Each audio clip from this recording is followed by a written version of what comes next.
The land of Umudike was blessed beyond measure. Their barns overflowed with yams, their rivers teemed with fish, and their orchards bore the sweetest fruits. It was said that Ani, the earth goddess, and Mimiri, the water spirit, had smiled upon them, granting them the most bountiful harvest in generations. But in their abundance, the people of Umudike grew proud. They feasted and celebrated, but forgot the sacred rites of gratitude. They failed to appease the gods. At first, it was a whisper in the wind, an old woman's warning that went unheard. Then the rivers dried up, the trees withered. A strange sickness gripped the village, striking down men, women, and children alike. The strongest warriors became weak, and even the livestock perished. Fear gripped the people, for no herb or potion could cure this affliction. Desperate, the Igwe sent the village town crier to announce round the village a state of emergency, and also order all the king's men, village elders, as well as cabinets to gather at the Igwe's palace right away, because immediate time calls for desperate measures. The Igwe Emenike had a closed meeting with the village kingsmen, which led to the summoning of the greatest Dibia witch doctors from near and far. They chanted, cast cowries, and called upon the ancestors. Days passed before one among them, Dibia Afamafuna, the oldest and wisest, spoke. "The gods are angry," he declared. "You have taken from the land and given nothing in return. Miri, the water spirit, demands a sacrifice." A heavy silence fell upon the people. The Ize's voice trembled as he asked, "What sacrifice will quench the gods' anger?"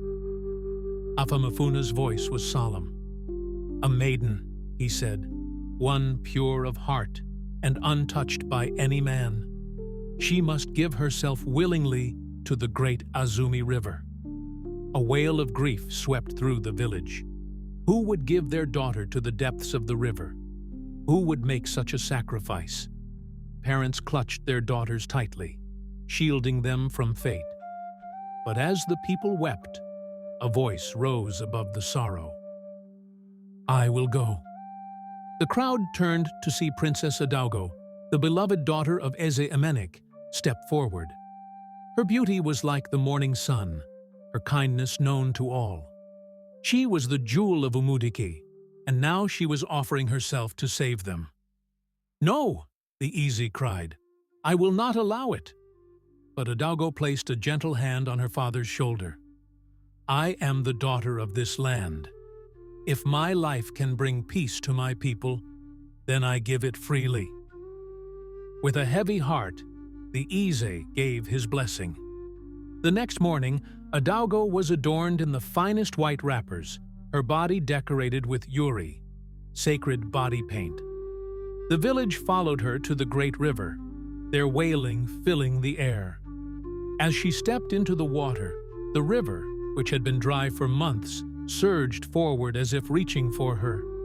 The moment she disappeared beneath the waves, the sky rumbled, and a mighty rain began to fall. The sickness vanished, the crops regained their color, and life returned to Umudike. But Adaugo never returned. Some say she was taken to the spirit world and became the bride of Mimiri. Others say that when the river is calm, you can hear her singing, blessing her people from beneath the waters.